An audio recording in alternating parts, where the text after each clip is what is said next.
Olá, amigo internauta. Então, eu aqui novamente, Fred João, com vocês no programa Tocando Oculto, trazendo mais uma vez o meu querido Walter Teixeira Andrade. Aê! Seja bem-vindo, meu querido. Tudo bem? Tudo bem. Está aqui agradecendo o convite do Fred João, né, para mais essa oportunidade. E é um prazer e uma honra estar aqui. Estou à disposição. Muito obrigado. A honra é minha e agora o tema é outro. Hoje a gente trouxe o tema chamado O Dilema do Autoconhecimento. O Dilema do Autoconhecimento, exatamente. Que promete muitas abordagens, né, Walter? Tem muita coisa importante. É um assunto muito vasto, muito importante, e que nós vamos dar uma abordagem sintética, né? Uma abordagem sintética. Porque dá para fazer um curso, né? Fazer um curso. É uma coisa muito profunda, né? Mas vamos fazer de maneira sintética. Né? Então agora Tudo é bem, contigo, João? Walter. Tudo bem. Vamos lá, então. Vamos lá. Vamos lá. Eu quero dizer o seguinte, olha, na verdade, este tema são 7 temas, né? São 7 pontos que eu vou fazer uma síntese, né? A introdução, depois o segundo, governo oculto do mundo, a senda do discipulado, a senda da iniciação, a síntese da evolução dimensional, expansão e domínio da consciência e o dilema do autoconhecimento. E as conclusões. É claro que vamos fazer uma síntese de cada ponto, né? Para caber justamente em 1 hora aqui de apresentação. Tudo bem, John? Vamos começar então. Vamos começar com a introdução. A missão mais importante de cada ser humano é a sua própria iluminação. Iniciação e iluminação. Né? Essa missão é a expressão da lei da evolução, estabelecendo as bases. Né? Somente poderá auxiliar a humanidade em seu caminho evolutivo quem tiver condições para isso. Por isso, existem mecanismos de lei para que isso ocorra. Né? Esses mecanismos incluem as escolas de iniciação, os mestres, os instrutores da humanidade e as hierarquias espirituais que se dispõem a auxiliar o homem nessa caminhada. Existem situações específicas nesse caminhar do homem, nos quais cada ser humano tem de conquistar por si mesmo o direito de subir degrau por degrau na escala evolutiva. Cada um tem que conquistar a vitória por seus próprios méritos. Isso é fundamental. Nós temos aqui uma relação entre a Lua, a Terra e Vênus. A Lua é a experiência animal nossa, nós viemos, isso desde a de HPB, Helena Petróleo Blavatsky, nós sabemos que nós somos vindos da Lua. Né? A Terra é a experiência hominal. Então, a Lua é a experiência animal, a Terra é a experiência hominal. E Vênus é a experiência sobre-humana, super-humana. Só que não é a Vênus planeta, não é o Vênus planeta, é o segundo trono. Segundo trono, a gente pode chamar de maneira mais carinhosa da Mãe Divina, a Mãe Divina. Né? Segundo trono, a experiência super-humana. Né? Então, temos as possibilidades evolutivas e involutivas. Né? Agora, a involução não existe, mas existe o estacionamento evolutivo. Mas existe a involução no sentido de perda de dimensões, nós podemos até explicar um pouco isso rapidamente. Né? Existem as possibilidades evolutivas com perda de dimensões. Né? E ainda a possibilidade de estacionamento evolutivo. A pessoa pode evoluir ou estacionar. A morte física é uma aparência, maia, ilusão. Aliás, a morte é uma grande ilusão, é a maior das ilusões. Mas a morte espiritual é a morte real. Existe a morte espiritual. Quer dizer, a morte espiritual significa o estacionamento. Veja bem que interessante. Quem está estacionado no processo evolutivo está morto. Está morto, não tem mais, está paralisado, está morto. Então, mas para onde vai, então, esse ser o cara morrer espiritualmente? O que acontece com ele?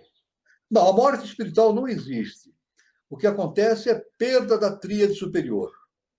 Então, você tem o quaternário inferior, né, no setenário, e tem a perda da tríade superior. Quando perde a tríade superior, o quaternário fica isolado. Mas ele, então, não existe mais um ser humano, porque não tem a tríade superior. Aí, então, forma-se o quê? O Kama-rupa. Chama-se Kama-rupa, isso aí. O Kama-rupa tem o quaternário inferior somente, mas não é um ser humano porque não tem a tríade. Mas a tendência dele é perder níveis dimensionais, então ele vai perder dimensões até chegar a 0 dimensão. Mas não é mais um ser humano. E está cheio de Kama-rupa rodando por aí, né? Está cheio de Kama-rupa. Não são seres humanos. Depois a gente pode explicar melhor. Mas a morte espiritual, então, na verdade, não existe a morte do espírito, claro, evidentemente. Mas nós podemos dizer que, de maneira teórica, a morte é o estacionamento. Quem está estacionado está morto, né? Não está produzindo nada. Mas existe um momento na qual o homem tem que decidir pela vida ou pela morte. Esse é o dilema do autoconhecimento. Ele tem que decidir, ou eu vivo ou morro. Ou seja, ou eu continuo minha evolução ou eu paro de evoluir. Esse é o dilema que acontece na vida de todo ser humano. Este momento é aquele no qual ele é colocado diante de um portal, o portal da verdade. Ele fica diante de um portal. Esse portal mostra um caminho, e esse caminho é o caminho da vida. Logo, existe um momento no qual a consciência se depara com a possibilidade de seguir pelo caminho da verdade e da vida. A consciência, diante desse portal, pode aceitar o desafio ou se furtar a ele. Esse é o assunto de hoje, o dilema do autoconhecimento. Então, o dilema que é? A pessoa acha-se diante de um portal. A lei abre aquela possibilidade de evolução para ele. Chegou o momento dele ultrapassar o portal. Então, ele pode decidir pelo livre-arbítrio, né? Ele vai exercer o livre-arbítrio. Ou ele passa ou não passa. Se ele passar, ele continua em novos estágios evolutivos, né, para frente. Agora, se ele não aceitar entrar no portal, ele estaciona. Então, é a morte dele, porque fica estacionado durante quanto tempo? Anos, séculos, milhares de anos, até que ele decida novamente a reinsetar o seu caminho evolutivo. Ele não tem escolha? Ele não tem opção assim, sem ser essa? Tem que encarar a qualquer custo? Não, ele tem. A opção dele é escolher a morte ou a vida. Ou entra no portal ou não entra. Então, é o livre-arbítrio. Né? Se ele entrar no portal, ele continua pelo processo evolutivo. Se ele se furtar a isso, ou seja, quando ele se furta a não entrar, é porque ele não está preparado. Né? Mas a lei deu oportunidade. Né? A lei dá oportunidade para todos. Então, ele é obrigado, evidentemente, a seguir pelo processo kármico, ele vai passar por todas as privações, todas as injunções do processo kármico, até que ele, num determinado momento, volte novamente a se encontrar com esse portal. Esse portal sempre vai aparecer, né, pela frente dele. Né? A segunda parte que nós vamos... Isso aí é a primeira parte, explicando justamente o que é o dilema do autoconhecimento, depois nós vamos explicitar mais o assunto. Né? A segunda parte é o governo oculto do mundo. Dentre as muitas ideias surpreendentes com que se depara o investigador da teosofia e da eubiose, uma da maior significação é a existência de um governo oculto do mundo, ou governo espiritual do mundo, ou ainda governo interior do mundo. Sobre vários aspectos, a vida interior do mundo, através do século, nos parece tão desprovida de objetivo que nos inclinamos a aceitar uma frase de um pensador, Gibbon, que ele disse que a história das nações parece o registro dos crimes, loucuras e infortúnios da humanidade. Mas, é claro que o pai, o logos, no dizer da teosofia, o trono, na expressão da eubiose, tem como executores e controladores no plano evolutivo as hierarquias ou condutores da humanidade. Não é isso? Então, os fatos relativos ao governo oculto do mundo foram por muito tempo conservados como o mais precioso dos segredos dos antigos mistérios. Mas agora, as oportunidades de uma evolução mais rápida, agora despontadas para os homens, o que outrora permaneceu oculto é agora revelado. Então, houve uma revelação. A revelação não terá significado para muitos. Para outros, será apenas invenções da imaginação. Mas, para uns poucos, a revelação despertará ou desperta uma nova visão de vida, uma nova determinação de se lançarem de alma e coração no aceleramento do plano evolutivo seu e da humanidade como um todo. É para o benefício daqueles que têm essa nova visão, que se tem revelado através do movimento teosófico e eubiótico desde o século XIX, através do movimento eubiótico a partir do raiar do século XX. É claro que, quando nós falamos em governo oculto do mundo, nós falamos em grande fraternidade branca. Isso. Para cada um dos globos do sistema solar, há um grupo de ministros do Logos que executa seu plano evolutivo com relação a esse plano. Esse grupo é denominado hierarquia do globo. E a Terra é tradicionalmente conhecida por muitos nomes, sendo agora mais usada a grande fraternidade branca.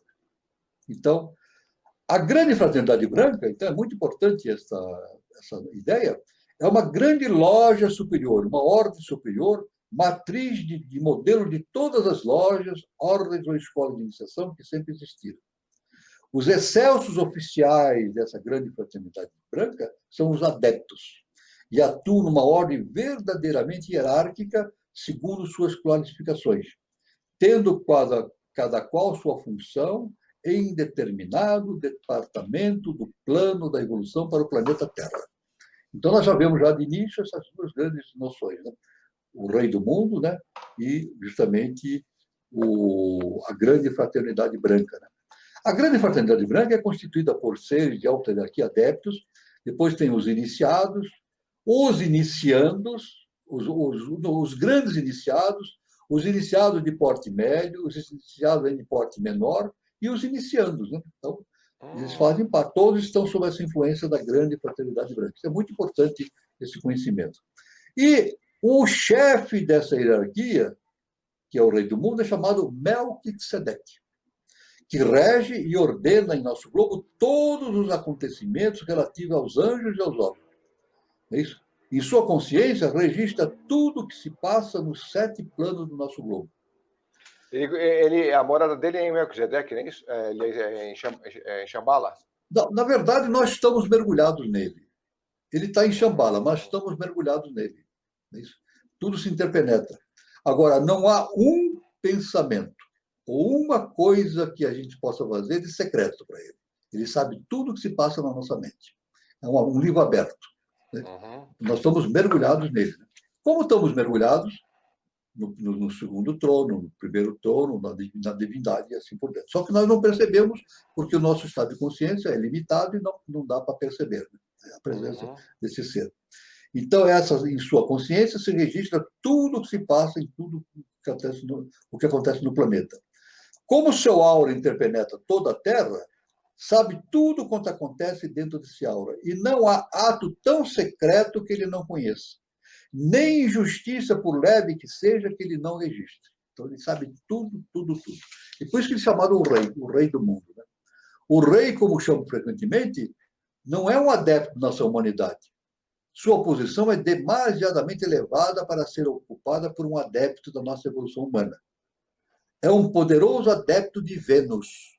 Aí o planeta Vênus, aí chama-se o planeta Vênus, tudo que veio de Vênus, que lá de veio há 6,5 milhões de anos para tomar o seu cargo na evolução da Terra, sucedendo a um predecessor que desempenhava essa função quando da transferência da humanidade da cadeia lunar para a cadeia terrestre. Nós fomos transferidos da Lua para a Terra.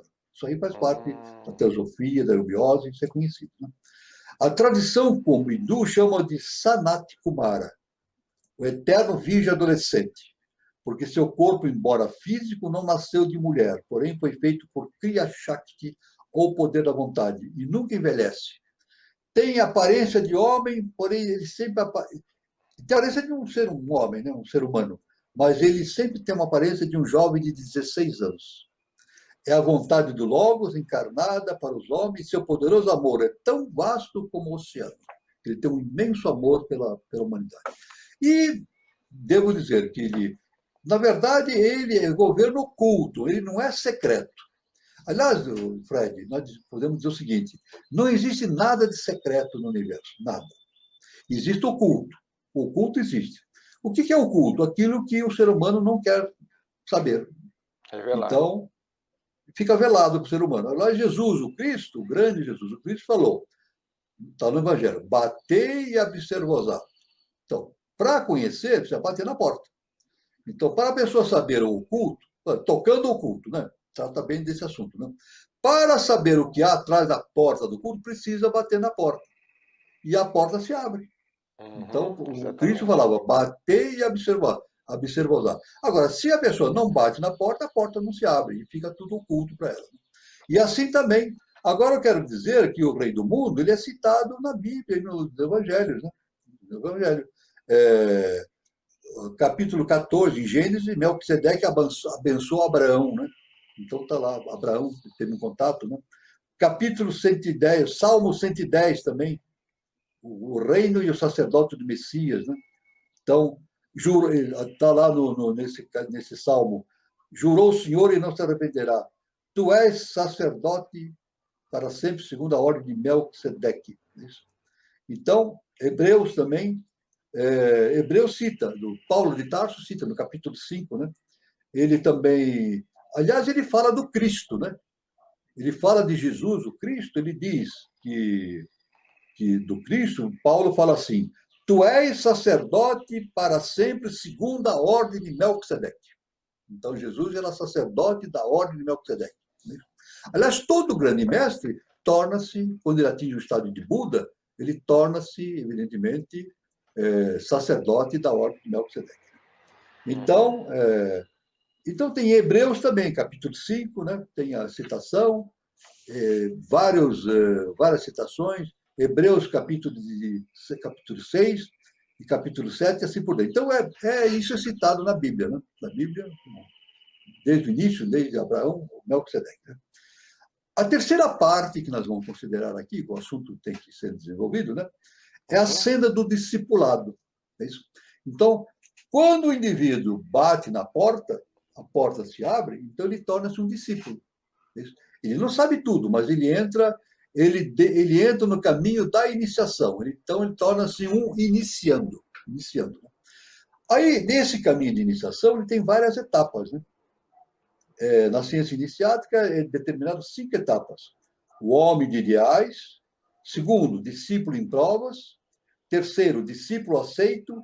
Quarto, filho do mestre. E o quinto, iniciado. Então, resumidamente, vamos ver cada um desses etapas. O homem de ideais. À medida que a sabedoria antiga se desvenda aos olhos do investigador, o plano majestoso da evolução surgem pessoas cujos corações ardem em irresistível vontade de consagrar-se a esse plano. Daí surge o título de Arate de Fogo. Então, no homem está o caminho, a verdade e a vida.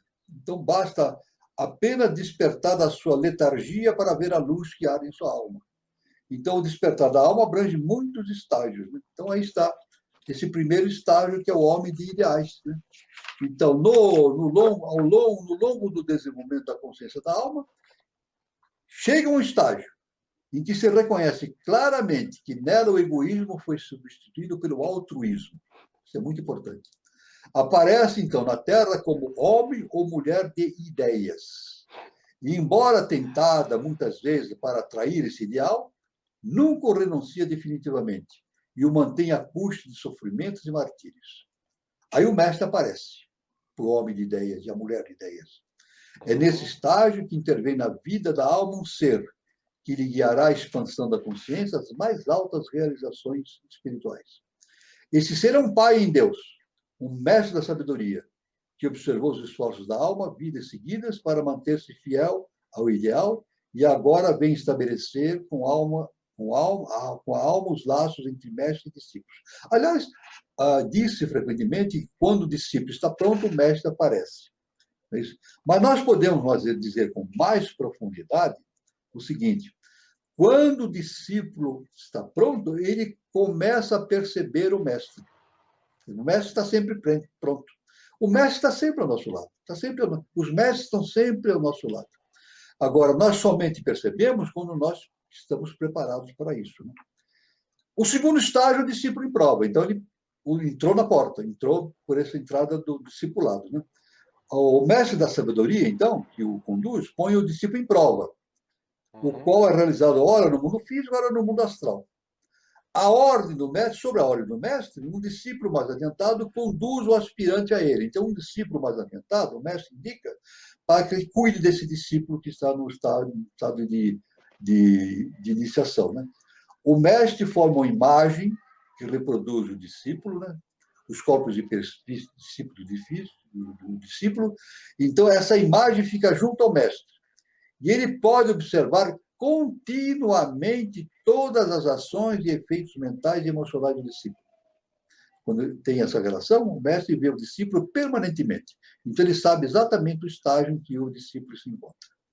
Então, o ato de se pôr em provação é a resposta a um pedido feito pelo discípulo aos instrutores da humanidade. É necessário fazer esse pedido, ter essa disposição, para que lhe seja dada oportunidade para uma evolução mais rápida do que a humanidade em geral. Lembrar Então, que sempre é importante essa decisão importante do discípulo diante do conhecimento universal. Na resposta ao pedido está condicionado o reajustamento do karma individual sob os seguintes aspectos do discípulo: libertar lentamente o indivíduo das variedades do karma que o impedem de poder tornar-se útil, proporcionar a oportunidade de adquirir conhecimentos mais vastos, especialmente das verdades ocultas da natureza, e dar-lhe novas oportunidades de prestação de serviço à humanidade. Isso é muito importante. Então, ele vai passar por uma aprovação. A aprovação consiste em experimentá-lo para ver a sua resistência ao choque do seu karma. Isso. Sem diminuição do seu altruísmo. A prova visa também verificar a sua suficiente adaptabilidade e dedicação ao plano do mestre. Ele precisa ser sempre estar condizente com os planos do mestre. Né? Cada mestre de sabedoria é o centro de grande número de atividades as quais se empenha como sua contribuição ao plano do Logos. Porém, o aspirante que nós estamos falando, né, o discípulo em prova, ele é posto em provação mais para ser treinado, para ser um grande aprendiz que ajude o mestre em seu trabalho, do que obter conhecimento do mestre. Então, ele tem, inicialmente, está disposto a ajudar o mestre nesse trabalho de divulgação dos conhecimentos e assim por diante. O discípulo que está neste estado probatório deve, pois, estar pronto a trocar, em caso de necessidade, seus métodos próprios pelos trabalhos do mestre. Deve estar disposto a colaborar com os seus colegas de aprendizagem e, de todos os modos, deve demonstrar que nele mais pesa o ideal de serviço do que a satisfação pessoal como trabalhador. Então, o objetivo dele, nesse caso, deve estar sempre com relação à coletividade, ao próximo, e servir ao mestre. Né? Isso é muito importante, do que aos seus próprios interesses pessoais. É o altruísmo substituindo o egoísmo. Né? O terceiro ponto, são 5, né? O terceiro ponto é o discípulo aceito. Então, depois desse estado probatório, o discípulo é aceito. Quando um mestre aceita um aspirante como discípulo do período probatório, habitualmente é com a esperança de apresentá-lo à iniciação naquela mesma vida. Ele quer apresentá-lo diante da situação iniciada na mesma vida. Pelo fato do mestre haver respondido às aspirações do discípulo, não significa que este seja bem-sucedido. Não significa que seja bem-sucedido. O discípulo adquire o direito kármico da oportunidade, porém, dele somente depende o uso que faça dos conhecimentos. Contudo, se for firme em sua resolução e deixar-se guiar pelos discípulos mais adiantados do seu mestre, terá mais possibilidade de êxito do que de fracasso. Se trabalhar ardentemente por adquirir as qualidades requeridas para a iniciação, então a tendência ao bem o ajudará dando-lhe fluxo de força. Se depois de 7 anos de experiência, o discípulo em provação progrediu no desejo altruísta de sacrificar-se pelos homens e por Deus, seu mestre o receberá finalmente como um discípulo no estágio de aceitação. A imagem vivente que ele montou é desfeita. E o mestre estabelece com o discípulo um laço interno, que, ainda que rompido temporariamente pelo discípulo, por uma queda, nas vidas futuras será sentido sob a forma de atração por seu mestre. Então, sabe o que acontece nesse momento, quando o discípulo é aceito? O mestre tem uma proteção áurica, né? Ninguém pode atingir a intimidade do mestre porque tem uma proteção áurica, né? Por isso que o povo diz, né, que o feitiço sempre vira contra o feiticeiro, né? Porque a pior coisa é desejar o mal de um mestre, porque aquele mal vai e bate na hora do mestre e volta para quem emitiu. Então, o feitiço vira contra o feiticeiro. Agora, no momento que o mestre aceita o discípulo, que passou pela aprovação, o mestre abre o seu aura e o aura do discípulo passa a se conjugar com a aura do mestre. E que coisa importantíssima. Ele passa a sentir o mestre dentro dele mesmo. Né? É por isso que o nosso mestre, o professor Henrique José de Souza, ele deixa um ensinamento a esse respeito, quando o mestre recebe o discípulo. o professor Henrique de Souza, deixou o seguinte ensinamento: é dever do discípulo, por amor e respeito ao próprio mestre, possuir a maior vigilância dos sentidos, para não fazer sofrer aquele que lhe serve de guia na espinhosa vereda da iniciação. Veja. Então, é claro que se há uma fusão, uma integração do aura do discípulo com a aura do mestre, tudo aquilo de mal que o discípulo fizer vai reverberar na aura do mestre. Ô, Walter, e vai sofrer. Ô, Walter, essa história toda que você está contando a respeito da iniciação, ele se processa em todos os campos conhecidos da iniciação pelo planeta? Por exemplo, no Egito é assim, na Grécia assim, também é básico, sempre assim? Sempre é básico isso. Isso é básico. Isso aqui é um processo, esse processo iniciado que eu estou dizendo, é um processo geral, que vale para qualquer escola. Qualquer escola que siga os princípios iniciáticos, né? As tradições iniciáticas, né? Que sigam as tradições iniciáticas. É importante. Seguindo as tradições iniciáticas, com rigor, vai entrar nesse esquema aqui. Vai entrar nesse esquema. Então, é muito importante, então, essa questão de que o discípulo haja bem, né?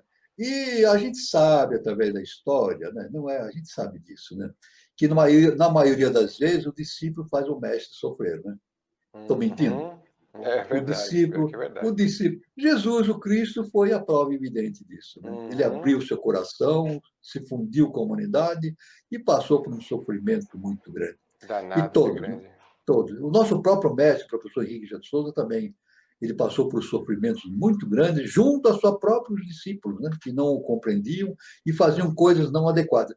Eu não estou mentindo. Isso acontece em qualquer fraternidade, em qualquer sistema de iniciação, acontece esse fato. Por isso que o nosso mestre adverte que o discípulo deve ter muito cuidado para manter a sua mente elevada, com amor, para estar sempre jogando coisas positivas para o aura do mestre, para não sofrer. É que, ó, na verdade, nesse momento, o próximo estágio é tornar-se filho do mestre. É isso? Filho do mestre. Né? O próximo estágio. Então, alguns dos discípulos reduzem para 1 ano ou menos o período habitual de 7 anos. Ele pode reduzir. Em vez de 7 anos, que é um processo centenário evolutivo, ele pode reduzir para 1 ano. Ele pode, através da sua dedicação. São raras as almas tão afortunadas que fazem isso. São raras, mas acontece. Né? O intervalo de tempo entre os diversos períodos da senda probatória depende da iniciativa e da capacidade do discípulo. Se o discípulo é enérgico e ousado, pode superar todos os obstáculos e rapidamente entrar no caminho da iniciação. Porém, se perde as oportunidades, tem de empregar dezenas de anos no estágio antes de poder passar ao seguinte. Dezenas ou até centenas ou milhares de anos. Todos os discípulos, sem distinção, recebem a inspiração do mestre. Porém, cada um assimila de acordo com a sua capacidade de entendimento. Importante. Agora vamos ver o 4º estágio, hein? São 5 estágios. O 4º estágio, é filho do mestre. Que importante isso, filho do mestre. Nesse estágio, um laço mais estreito ainda se forma no estágio seguinte, entre mestre e discípulo. O discípulo torna-se filho do mestre. A vida maravilhosa que vive o mestre em sua missão se reflete cada vez mais na consciência do discípulo. Então, o discípulo recebe toda aquele aula, aquelas vibrações do mestre e vibra dentro do discípulo. É uma coisa maravilhosa. O discípulo se transforma numa célula vivente do organismo do seu mestre. Cresce até tornar-se um raio de consciência do seu mestre e chega a possuir uma profundeza de sabedoria que não é sua, mas lhe é dada pelo uso do seu Pai divino. Nunca mais o discípulo estará só. Quando ele torna-se filho do mestre, o mestre está sempre perto dele. Ele só é mentalizar e o mestre lhe manda mensagens intuitivas, e ele vem ideias, etc., para justamente, não para resolver problemas pessoais, financeiros, nem se pensa nisso. Problemas, questões espirituais. O mestre está sempre pronto a lhe dar, nas tristezas e nas alegrias, na obscuridade e na luz, a consciência do mestre envolve o discípulo, ainda que algumas vezes esse não se aperceba de tão glorioso fato. Olha que coisa extraordinária que é essa ligação do mestre com o discípulo. Daí por diante, Como trabalha para o plano do mestre, lhe é indiferente que o mundo receba com aclamações ou martirize. Nesse momento, o próprio discípulo já não liga mais se o mundo aplaude ou vaia. Para ele, o interessante é realizar o plano divino e seguir a orientação do mestre pela evolução. Não trabalha mais como obreiro solitário, porém como irmão mais jovem ao lado de outro mais velho e experimentado. É uma coisa maravilhosa. E o quinto estágio, a iniciação. Aí sim, atinge o ápice, né, da iniciação. Numa etapa seguinte, olha que importante, o mestre apresenta formalmente o discípulo à grande fraternidade branca para a sua iniciação. Então, o mestre pega o discípulo pela mão e o conduz diante da grande fraternidade branca para fazer a sua iniciação. Olha só que importante. Por esse ato, o mestre afirma a fraternidade, que seu discípulo está suficientemente apto por seus ideais e por sua vida, como pelo equilíbrio de seu bom e bom karma, a partilhar daquele augusto corpo e ser um canal de suas forças para o mundo. Olha que coisa importante. Além do seu mestre, outro membro da fraternidade do grau do seu mestre apadrinha o candidato. Primeiro ele é apresentado ao Mahashohan, que se designa um dos adeptos para servir de hierofante iniciador. No salão de iniciações, isso é feito uma ritualística, um ritual. Né? No salão das iniciações, ou outro lugar determinado, o candidato é solenemente iniciado com augusta cerimônia. É uma festa. Há uma festa espiritual fantástica quando o indivíduo atinge a iniciação. Né? O que experimenta o candidato é verdadeiramente uma iniciação. Isto é, um começo. É o começo de uma nova fase de existência, em que a personalidade se torna firmemente um reflexo cada vez mais do ego, ou seja, do ser superior de Deus, e este principia a participar dos poderes da sua mônada. Olha só que importante. Né? Isso significa, na linguagem iniciática, como teofania. No dicionário, teofania é aparição ou revelação da divindade. Na iniciação, corresponde à abertura dos olhos do discípulo à realidade superior. Chama-se teofania. Após a iniciação, o mestre ou um discípulo adiantado conduz o candidato ao plano búdico e o ensina a funcionar em seu veículo búdico. Este procedimento correspondia, no Antigo Egito, ao processo feito na Câmara do Grande Rei, da pirâmide de Quéops, no que se acredita ser um sarcófago, mas, em verdade, é uma pia batismal. Isso significa que o corpo tem que ser transcendido. Isso que se fazia-se na Câmara do Rei, existe um objeto que muita gente acha que é um sarcófago, mas não é. É uma pia batismal. Então, no Antigo Egito, quando os hierofantes levavam um ser para fazer a sua iniciação, ele era colocado dentro dessa pia batismal, faziam todos os processos, e o que acontecia? Ele era feito um desdobramento, como eu estou falando aqui. Então, ele desdobrava, e o mestre indicava um hierofante, um ser de hierarquia, que o guiasse nos planos superiores. Então, ele dava um giro por Budi, por Atman, ele via todo o plano super-humano, né? Ele voltava diferente. E, normalmente, nós temos o corpo causal. Né? O corpo causal é nosso mental superior. É o corpo causal. Depois desse giro, ele voltava, ele tem que se integrar ao corpo causal. Só que é dito nas tradições que o corpo causal antigo era destruído e construído um novo corpo causal. Agora, um corpo causal de iniciado.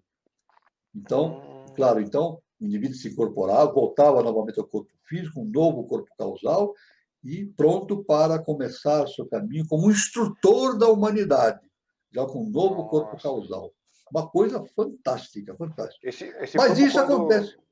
Walter, esse corpo, quando ele entra em contato com a atmosfera, ele provoca várias catástrofes, né? Por exemplo, quando os avatares aparecem por aqui, sempre tem terremotos, furacões, vendavais, não é? É assim. Na verdade, todos os processos sísmicos que acontecem são provocados por elementais, né? Então, todos esses abalos sísmicos, terremotos, não acontecem por acaso, são elementais que produzem, né? E esses elementais, eles recebem, evidentemente, a ordem para fazer aquilo. Recebem a ordem para fazer. Então, você tem um maremoto, é produzido por um elemental. É claro que este maremoto é feito por ter uma causa kármica. Nada acontece por acaso. Um terremoto, a explosão de um vulcão, né? Nós tivemos lá, não tivemos na antiguidade, as cidades que desapareceram, né? Com Sim, sim. explosão. Etna, quando explodiu, 2 cidades desapareceram, né? Qual é a nova cidade lá? Uma cidade que até hoje tem os vestígios dela, né? Ah, é Pompeia. Pompeia sumiu, né? É processo kármico, processo kármico. Não, mas E, eu tô me referindo a outra coisa. Eu tô me referindo a quando vem um mestre da humanidade, que nem você referiu aí. sim, sim. Esse mestre vem pelas embocaduras, né? Por isso que tem os mundos Vem internos. pelas Ele vem por lá. embocaduras, exatamente. E quando ele vem para cá, da superfície, ele causa alguma. Mexe com a terra de alguma forma, seja pelo ar, seja pela água, seja Sim, ele mexe, pela sempre, terra. sempre, sempre, Né? sempre, sempre. Há uma influência muito grande. Né? Eu só quero citar, no caso dos elementais, citar um caso importante de Jesus quando ele acalma a tempestade. Né? Ele estava num barco com os discípulos e houve uma tempestade muito grande, o barco estava em vias de virar e afundar, os discípulos estavam apavorados. Aí Jesus levantou a mão e acalmou a tempestade. Então, veja, vamos entender agora. Jesus não acalmou a tempestade, ele acalmou os elementais que estavam produzindo a tempestade. Então, ele acalmou a tempestade e tal. É claro que, por que a tempestade existiu? Porque ele tinha que dar prova aos discípulos da sua força sobre a natureza, sobre a natureza. O nosso mestre, o professor Henrique de Souza, ele diz o seguinte, olha só, aquele que domina a si mesmo, domina a natureza. Olha só, aquele que domina a natureza, domina a si mesmo, torna-se um adepto, ele levanta a mão e domina os elementais. Aliás, existe a história do Francisco de Assis, né? Não tem essa história? Que ele botava a mão no fogo e não queimava a mão? Não, eu não Existe sei, essa não história. acompanho. É mesmo? Tem? Existe, existia. É um fenômeno, um milagre que ele fala. Milagre. Milagre não existe. Existe a utilização das forças da natureza. Então, ele inativava a ação do elemental do fogo, que queima a mão. Ele punha a mão A e grosso, queimava a mão. bem grosso modo mesmo, a gente pode perceber uma correlação aí daquelas pessoas que se aproximam de búfalos e eles acalmam os É, búfalos, ou dormem as exatamente, vacas dos perfeito. bois, né? Perfeito. Quer dizer, ele Ah, tem um certo domínio sobre os reinos inferiores. Né? eu vou contar uma história de São Lourenço. Né? São Lourenço, Uhum. que é a capital, a cidade principal da eubiose, aqui em Minas Gerais, né? São Lourenço. Uhum. São Lourenço era um padre, né? Então teve um atrito dele com o Papa, ele foi condenado a um castigo, né? O castigo que ele sofreu, sabe o que foi? Colocar ele em cima de uma chapa de ferro, embaixo fogo, né? Botaram, Nossa, ele foi assado, né? caramba! Então, conta a história que colocaram ele de costas em cima da chapa e ficaram fritando ele. Depois chegou uma Putz, hora que ele falou para o algoz dele, olha, pode me virar que esse lado já tá frito. nossa! Ele falou para o algoz, olha, pode agora me virar, porque esse lado já tá frito. Né? É Meu claro que Deus do ele céu. dominava os elementais, ele não sentia dor nenhuma. São Lourenço, um grande ser, né, da história do catolicismo, né? Foi canonizado, né, como São Lourenço, né? E hoje foi dado o nome dele para a cidade de São Lourenço, que é a cidade principal da eubiose, em O Minas Antônio Gerais. Carvalho contava uma história de um padre também, que também tinha esse domínio aí dos elementais, na conversinha pé do ouvido, depois quem quiser conferir isso É, lá nos áudios do grande e querido Antônio Carvalho da conversinha ao pé do ouvido, né? Ele conta a sim, história de um cara, de um padre, né? Ele vinha cavalgando e teve um momento que ele no lado onde ele estava, nada acontecia, não queimava, as coisas não aconteciam. E não chovia nele, ele passava embaixo de chuva e não chovia nele. não chovia nele. Então ele tinha um certo domínio. Então precisava plantar não sei o quê, ele cultivava lá e o que ele plantava nascia. O que ele falava para a natureza não acontecia para ele. Não chovia, não queimava. Ele tinha esse domínio mesmo da questão dos elementais. É interessante. Que nem Francisco de Assis. Eu estou resumindo bastante. Francisco de Assis ele tinha domínio sobre os animais. É o patrono dos animais, né? É considerado o protetor dos animais, Francisco de Assis. Por quê? É o primeiro doutor Dolittle, né? É o primeiro doutor Dolittle. Exatamente. Então ele tinha. Tanto tem imagens dele à beira do lago e os peixes vêm para cima para contemplar o. Não são os peixes, são os elementais que vêm para completar este. Outro também que tinha um grande domínio sobre elementais era o Santo Antônio, né? Santo Antônio, em Portugal, né? Ele tinha um grande domínio sobre elementais, né? Então é muito importante. Né? O Santo Antônio que é casamenteiro? É o casamenteiro, mas o casamenteiro é o mínimo, né? Que a tradição diz que é casamenteiro, sabe por quê? Sabe por quê que tem? Sabe por quê? Eu vou contar uma história que é interessante. Casamenteiro porque a lenda diz que uma moça tinha a imagem de Santo Antônio, ela ficou rezando meses e meses para casar e não casava. Então ela ficou muito brava com o Santo Antônio e pegou a imagem dele e jogou pela janela. Só que a janela bateu na cabeça de um rapaz. E o rapaz começou a sangrar. Ela ficou apavorada, desceu da sua casa e foi atender o rapaz para cuidar da sua ferida. E se casou com ele. Olha aí. Por isso que adotou, então, o título. Por isso que adotou. Porque ela jogou a imagem de Santo Antônio, bateu na cabeça do rapaz. Isso a lenda popular diz. Bateu na cabeça do rapaz, feriu. Ela foi tratada do ferimento dele, se conheceram, conversaram e ela se casou com ele. Então, o milagre de Santo Antônio, né? Mesmo ela brava com Santo Antônio arrumou um marido para ela. Por isso que é o marido. Mas Santo Antônio tem muitas histórias interessantes. Até num determinado momento a gente pode comentar, ter uma live sobre isso aí. Então, quando dormimos, agora é interessante, quando nós dormimos, deixamos junto ao corpo físico o corpo vital. Nós nos desdobramos. Isso. Podemos deixar também o corpo astral. Na teofonia, o iniciano também deixa o corpo causal, como nós falamos. Né? Ele abandona o corpo causal e volta. Né? Esse corpo se desvanece, desaparece, e do seu veículo búdico, o discípulo contempla o plano mental superior e já não verá o corpo causal para representá-lo. Ao voltar, ele recebe um novo corpo causal. Isso. Cópia daquele que acompanha há milhões de anos, mais evoluído, mais perfeito. Né? O iniciando percebe que ele também não é o seu corpo causal, assim como percebe no início da caminhada que ele não era o seu corpo físico. Né? Percebe que o corpo causal foi construído por ele mesmo, através dos séculos, mas é apenas um instrumento de trabalho. Sua consciência superior, sua natureza divina, transcende a tudo isso. Esse fato, ele não sabe mais em teoria, mas em experiência própria. Olha só. Então, tudo deixa de ser teoria para ser experiência própria.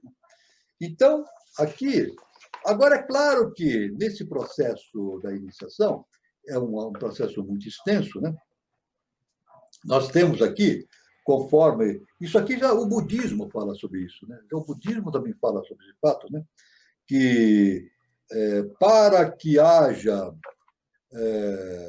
existe estágio na senda, né? Eu vou citar o termo em budismo para ilustrar, né?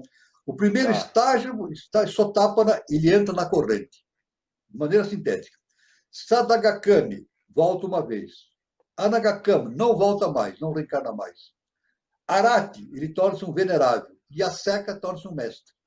Mas para que ele faça essa ascensão, é necessário 10 pontos, 10 grilhões que ele tem que romper. Aí o que é grilhões? Grilhões são as correntes. As correntes, né? Nós estamos acorrentados. Estamos acorrentados aos grilhões da nossa personalidade. São acho que os elos. Os elos. Quebrar os grilhões quer dizer quebrar essas correntes, né? Que nos amarram a personalidade. Né? Então, eu vou citar aqui os 10, de maneira sintética. É claro que se a gente fosse estudar cada um, teria muita coisa para falar, mas vou citar. Né? Primeiro, superar a ilusão do eu e reconhecer o eu real. superar o grilhão da dúvida. Depois, participar de ritos e cerimônias. O templo não é lugar para adoração, mas sim de realização. Superar a sensualidade. Eu digo sensualidade, não a sensualidade sexual, não é isso. Não. A sensualidade de maneira geral, o senso físico, a sensualidade física. Né? Superar a cólera, importante. Não há possibilidade de iniciação se o indivíduo ficar cultivando a cólera. Superar o desejo no mundo das formas. E mais, superar os desejos nos mundos sem forma. Ô, Walter, desculpa interromper você, mas então, resumindo, ele acabar com as paixões dele, né? Acaba com as paixões, claro. É só isso, né? Se ele acabar com as paixões, ele acaba com tudo isso que você está falando aí. Acaba com as paixões. Ele não é escravo de nada, ele não é escravo de nada. Exatamente, veja. Existe o ser humano comum, ele tem paixão. O ser super-humano tem amor. Não é isso? Então, ele deixa da paixão para desenvolver o amor. O amor é universal, a paixão é pessoal. Olha, o budismo diz o seguinte, olha o que o budismo fala. Todo ser apaixonado está a caminho do precipício, do fim. A paixão é uma coisa... Eu não digo paixão somente por sexual, paixão por homem e mulher, não. A paixão pelo dinheiro, a paixão pelo poder, a paixão por tudo, pelas coisas físicas, a paixão, tudo que é pessoal. Paixão. A paixão é a densidade desse processo. Né? A densidade, o aprisionamento das coisas físicas, isso é a paixão. Né? Agora, a libertação dessa paixão é o amor universal. Então, Walter, você sabe que eu sempre fico refletindo essa questão do amor, né? Porque a gente tem colocado isso em todos os 4 pontos do mundo aí, na arte, na literatura, onde quer que você vá, você fala sobre o amor, né? A gente faz muitas músicas sobre o amor, mas na verdade eu acho que a gente não entende a porcaria nenhuma disso daí, porque não entende. Como a gente tem um olhar muito raso e limitado, porque a nossa espécie também está nesse processo da limitação, a gente, por mais evoluído que seja, ainda é limitado. Então a gente alcança um ponto muito pequeno desse amor que é tão falado. Desse amor. Né? É verdade. Nós temos uma ideia muito tímida do amor. Né? Porque é só olhar para Jesus Cristo. A gente olha para Jesus Cristo e a gente vê o amor universal. O amor universal, o desprendimento, a doação. É isso. E o amor, ele fala o quê? Ame seus inimigos. Isso é terrível, é muito difícil para nós isso. Amar os inimigos, já pensou? Ame aquele que vos perseguem. Jesus fala, ame aquele que vos persegue. Então você tem que amar aquele que odeia você. É uma coisa dificílima. Para o ser humano, com certeza. É muito difícil, mas é possível. É possível. Jesus apontou o caminho, né? Apontou o caminho. Essa liberdade, justamente, é algo. O nosso mestre, o professor Henrique Gerardo Souza, ele dizia: são 2 grandes bases para todo esse processo evolutivo: o amor e o perdão. É o que Jesus falava, né? O amor e o perdão. Quem não conseguir amar e perdoar, não consegue. E mais do que isso, perdoar a si mesmo. Isso mesmo. Aliás, tem muita gente que está aí junto com os psicólogos, os psiquiatras, sofrendo de neurose, etc., e tem um trauma íntimo por não se perdoar a si mesmo. Né? Ele fica se autoincriminando. Tem isso, é um processo patológico. Né? Inclusive, ele pode causar o seu próprio câncer a partir daí. Pode, exatamente. Ele se destrói a si mesmo. Então, é por isso que Jesus falou, né? Ame ao próximo como a si mesmo. É claro. Walter, ame ao próximo a si mesmo. Então, mas a coisa é mais longa, porque se ele cultiva isso, ele verbaliza isso, ele sofre com isso fisicamente, emocionalmente, psicologicamente, astralmente, porque não é porque ele... Astralmente. Né? Porque se ele desencarna, por exemplo, amanhã, isso tudo acompanha ele onde ele for. Acompanha. Ele não se livra disso. Ele não se livra disso. Isso é permanente. Fica no seu aura, no seu karma. Né? Então, o autoconhecimento. É por isso que... Isso é muito importante, viu? No processo de iniciação, a pessoa não deve cultivar o sentido de culpa. Não. Uhum. Ah, eu fui culpado, que bom. Não, não, não, não é assim. Não, não ter culpa. Deve pensar assim, errei, vou mudar. Pronto. Uhum. Mas esquece, esquece. A culpa, porque todos erram. Né? Ô, Isso, Walter, todos isso que você está erram, falando, todos erram. isso que você está falando é legal, é pertinente inclusive, se a gente for pensar a respeito da própria atitude, né, ou seja política, seja social, seja relacionamento, quando você atinge um grau, você já não quer repetir aquilo porque você sabe que aquilo deu errado, aquilo não funcionou. Exato, Então perfeito. você não pratica aquilo. Aquilo é uma coisa automática. Você não É, vai conseguir colocar a quarta marcha para o carro andar para frente. claro, Ele vai claro. balbuciar e não vai andar. Você tem que colocar a primeira. Então você tem que entender o Exato. processo, o mecanismo de funcionamento da máquina. E assim é a vida. Então, quando você entende que certos mecanismos funcionam de uma maneira X, você automatiza o seu processo de entendimento e ele segue sequência. E aí, quando você consegue ver que, poxa, não adianta eu querer que o outro entenda aquilo do jeito que eu estou entendendo, porque está num processo diferente. Aí você dá aquela história, você dá o tempo ao tempo, você dá o tempo para ele tentar enxergar aquilo, porque você já comentou, você já conversou, você já colocou, ele não consegue enxergar. Então, porque não está no momento de entender aquilo. E Não está acabou. no momento de Não, entender, perfeito. não é? Então, resumindo o seguinte: quem não perdoa a si mesmo não consegue perdoar o próximo. Quem Sim. não ama a si mesmo não consegue amar ao próximo. Sabe por que amar a si mesmo? Pode parecer egoísmo, mas não é. Nós somos deuses. Jesus falou: vós sois deuses. Amar a si mesmo é amar a Deus que está dentro de nós. Mas sabe o que é mais importante ainda, dentro do que você Sim, está falando, Walter? sim, Quando você fala vamos amar a si mesmo, significa, porra, eu fumo, mas eu vou acabar com o meu corpo fazendo isso. Eu vou criar uma doença a partir daí. exatamente. Eu vou tentar, Perfeito. Amar a si eu vou mesmo. precisar dele porque eu vou ter que envelhecer, tem que estar envelhecendo bem. Eu tenho Exatamente. que, né, me poupar com isso. Então você Você vai, falou tudo. Amar a não é si mesmo é verdade? tratar bem o seu corpo, né? O seu Não, templo. não, não fumar, não usar droga, não usar álcool em demasia. Pode tomar um vinho de vez em quando, mas não se embriagar. Né? Agora, é claro que quem tem esses problemas, eu sempre recomendo buscar uma ajuda. Né? Se a pessoa Sim, tem sim. problema de álcool, tem alcoólicos anônimos, tem recurso, um psiquiatra, um psicólogo, né? Mas tem que se tratar, né? Porque às vezes Então, é, o primeiro ponto que a gente vê nessa questão, Walter, desculpa só te interromper, porque como tem um não, delay não, entre não, não, tudo bem, não, mas é bom, é bom, é bom. existe um delay entre eu e você que às vezes a gente se encavala conversando aí, né? Que é Não, normal mas e é o bom, pessoal é já bom. entende disso. Agora, por exemplo, quando a gente fala sobre esse lance de amar ao próximo e amar a si mesmo, principalmente, exatamente, ver esse cuidado do que você precisa com você mesmo, ser egoísta, falar, peraí, eu preciso disso para eu envelhecer bem amanhã, então eu vou cuidar dessa máquina que eu tenho, eu vou tentar ser racional com isso. Aí, e o racional, ele se estende em todos os campos, é no trabalho, na hora que ele vai discutir com o Tudo. cara, fala, o cara não vai entender aqui, não vai falar com ele porque é bobagem, eu vou perder meu tempo, vou passar nervoso e é inútil isso, esse desgaste que eu vou ter energético.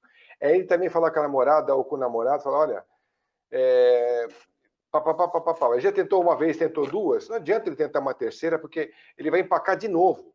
Enquanto a pessoa não passa Exatamente. aquela lombada, aquele obstáculo visionário que ela não consegue enxergar, ele vai empacar Exato. de novo.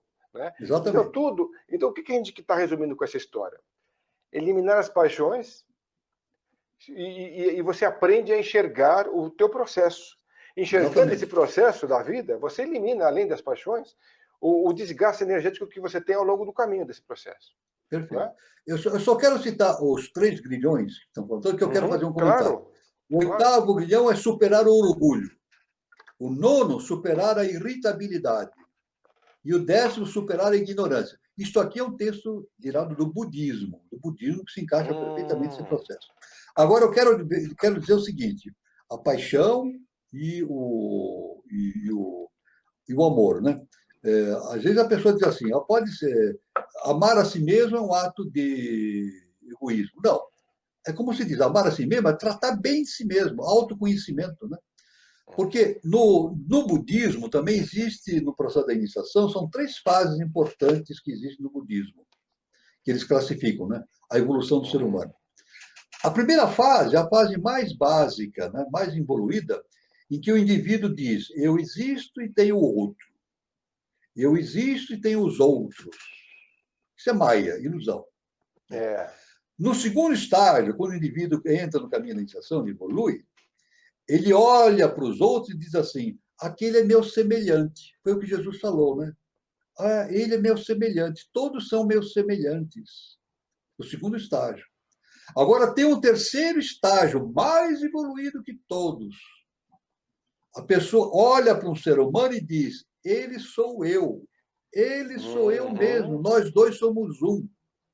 Então, quando eu olho para a humanidade, num processo de adepto, eu não vejo outros, eu vejo a mim mesmo. Somos uma unidade. Em Esse é estágios um inferiores. é, Em um estágio inferior, né? estágios inferiores também. Independe do estágio evolutivo. Independe. Seja ele evoluído ou não, ele Ô, Walter, considera-se. ô, Walter, mas esse Esse processo é é tão amor delicado. universal. Ó, Mas esse é um isso processo tão delicado. chama-se amor incondicional. Amor Então, incondicional. mas esse processo é muito delicado do pessoal entender isso com a propriedade que tem que ser feita. Por quê? Porque a gente vive o tempo todo condicionado ao nosso trabalho, nossa sociedade, nossas relações e à violência que nos rodeia. Então, para você ter essa amplitude, essa doação, é muito difícil porque você está o tempo todo sendo bombardeado e ninguém é de ferro e ninguém tem esse processo amadurecido. Então, a gente realmente não absorve esse conteúdo com essa propriedade. A gente vai aprendendo com Exatamente. isso, com o tempo, Perfeito. né? Não é É verdade? verdade. Nós temos. E tem outro ponto que eu acho importante, é o seguinte, quando a gente quer diferenciar a verdade da mentira, você pode imaginar que tudo aquilo que é verdadeiro, ele não é perene. Ele, ele, ele prevalece, ele eterniza a sua existência, né? O que é verdadeiro, ele se mantém, ele se mantém. Perfeito. E como a gente está vivendo um mundo a gente chamado, até na filosofia de mundo líquido, tudo é muito permeável, tudo é muito Exato. inconstante, tudo é muito passageiro e tal, você percebe que o mundo que a gente vive é um maia, é a ilusão, em outras palavras, né? Exatamente. Então, como você sabe que tudo é uma grande ilusão, tudo é uma grande mentira, é só você fazer o uso daquelas leis que não envelhecem, que são as leis da verdade, e você embute isso dentro do teu processo evolutivo e fala, peraí, eu vou me basear naquilo que realmente funciona, que é o que vai evoluir, que vai caminhar, e o resto que vai me permeando, que vai fazendo parte da minha trajetória, eu vou levando de acordo com esses princípios, porque é eles que vão te dar o norte pela tua existência. Porque vão te dar o sólido, a verdade. O resto tudo é passageiro. É Inclusive, verdade. as suas próprias paixões são. Você vai São. envelhecendo, Perfeito. você vai mudando as paixões. Ah, você gosta disso hoje, É, mas não gosta disso amanhã. Então você vê que a verdade existiu num pequeno tempo, num espaço temporário pequeno. Depois você envelhece de novo e consegue ver outras paixões a seguir disso. Não estou falando de paixão só de relacionamento. Estou dizendo em vida, né? No processo de conquistar as coisas, de ter objetivos, né? Além de relacionamento e tal. Então você vê que ao longo do teu processo você vai enxergando, se você quiser atentar para isso, que você é muito mutante. Você sempre exato. está sempre acompanhando uma mutação. Essa É mutação verdade. ela vai acompanhando o processo que você está indo, que está evoluindo, claro, que tudo fez parte como verdade sua. Só que ao mesmo tempo ela ainda é uma parte dessa verdade, porque a verdade está sempre em constante evolução. Mas aí que está outro lado da verdade, que esses princípios não mudam. Os que Exatamente. te mantiveram na reta, eles não mudam. Não sei se eu fui claro, porque essa coisa é um pouco confusa. Não, é Não é confuso. só, É né, difícil, é difícil. não é só É. mente concreta, aí tem mente abstrata envolvendo isso, Exato, nesse claro, raciocínio. claro. Eu só queria fazer apenas um comentário, que é interessante, que o povo fala, o povo diz isso que eu vou falar, e nas novelas também é constante, a gente vê nas novelas das TVs, né? É, Aham. quando há uma separação, uma coisa, a pessoa fala assim, ah, o amor acabou. É. A verdade, o amor nunca existiu. O que tinha é a paixão. A paixão É. acaba.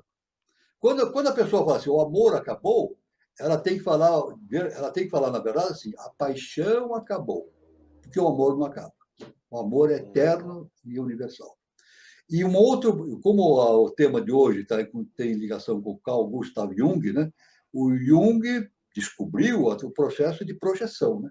Nós projetamos nos outros aquilo que nós temos dentro de nós mesmos. Não é isso? É verdade. Então, por exemplo, quer ver? Um sujeito moralista, um sujeito extremamente moralista, ele vê imoralidade em tudo. A imoralidade está no que ele está vendo? Não, está dentro dele mesmo. Se ele vê imoralidade em tudo, a imoralidade está dentro dele. Ele Exatamente. precisa tratar do seu interior, porque tudo que ele vê é imoral. Não é verdade? Então não Exatamente. é assim, não é bem assim, né? É o Então ele eco. precisa, o ego, ele precisa tratar dessa imoralidade que existe dentro dele.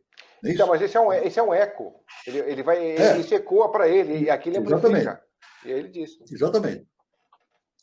Então, isso aí nós projetamos nos outros, né? Aquilo que. Isso é Jung fala. Nós projetamos nos outros aquilo que há de mais característico em nós. Aí, Né? Então, se a gente voltar naquilo que você estava conversando agora há pouco aí, a respeito do ser superior, que vê no outro uma parte de si mesmo, ele está vendo no cara lá atrás um pouco do que ele já foi também. do que ele já foi também. Então, a crítica que eu faço de um irmão meu, muitas vezes está dentro das minhas próprias deficiências. Né? Sim, Eu tô verdade. criticando deficiências que existem muito forte em mim.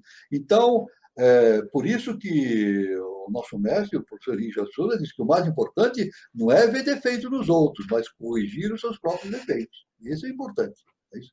Uhum. E, bom, conhece-te a ti mesmo. Conhece a ti mesmo. Isso é um princípio milenar. Né? Então, isso aí é muito importante. Né? Então, são essas os grilhões, né? Então, resumindo, tem expansão da consciência. Né? Uhum. Nós temos aí, nós falamos nós temos aqui, eu não vou determinar, não vou explicar cada princípio, porque seria muito extenso, né? Mas conforme o budismo, Sotapna é a primeira iniciação. Então, o homem que recebeu a primeira iniciação entrou na corrente. Sadagakami, segunda iniciação. Na segunda iniciação, a chave do conhecimento lhe é entregue. Veja, essa segunda etapa. Né? Uhum. Aqui, a terceira iniciação, conforme o budismo, Anagami. Anagami é aquele que não volta, falamos, né? Arati é a quarta iniciação. A quarta iniciação é conhecida como a do Arati, que significa o digno, o capaz, o venerável ou o perfeito. Uhum. A quinta iniciação é o Aseka, o adeptado. A quinta iniciação faz do homem um mestre, um adepto, um super-homem. E o nosso mestre, o professor Henrique de Souza, ele afirma que o futuro da humanidade é tornar-se uma raça de adeptos. Isso é Uhum. inevitável. Depois vem, para além da iniciação ásteca, isso, além da quinta iniciação, olha só que importante, abre-se Uhum. 7 grandes trilhas. Eu estou sintetizando. 7 grandes trilhas. Tomar a veste Dharmakaya, tomar a veste Sambhogakaya, tomar a veste Nirmanakaya. São vestes que nós podemos utilizar para diversas funções dentro da humanidade. Né? Permanecer na hierarquia oculta que governa o mundo. Passar para a cadeia seguinte, ajudando a construir suas formas. Entrar na evolução dos anjos e devas. E colocar-se a serviço do Logos para prestar serviço em qualquer parte do sistema solar. Eu vou comentar mais. Deixa eu só terminar essa sequência, eu vou fazer um comentário muito importante. Tá. A sexta iniciação é Shohan, atuar nos 7 raios do conhecimento. A sétima iniciação é o Mahashohan, é um com o terceiro aspecto do Logos, dirige os 7 raios. A oitava coisa é tornar-se um Buda, é um com o segundo aspecto do Logos, torna-se um com o segundo aspecto, o segundo trono. Depois, o nono aspecto, o Senhor do Mundo, é um com o primeiro aspecto do Logos, o Melquisedeque.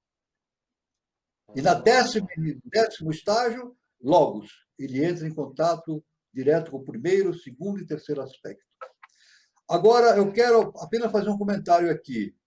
As 7 grandes trilhas, está aqui, está escrito assim, olha, passar para a cadeia seguinte, ajudando a construir suas formas. Então, quando o indivíduo torna-se, depois de ser para além de ácica, quinta iniciação, ele pode, dessa iluminação, ele pode abandonar o mundo e seguir seu caminho pelo universo. Agora, eu vou citar 2 fatos que aconteceram, o reverso disso. Uhum. Jesus, o Cristo, poderia, depois da sua missão, Jesus, ele podia seguir por todo o universo e ir embora.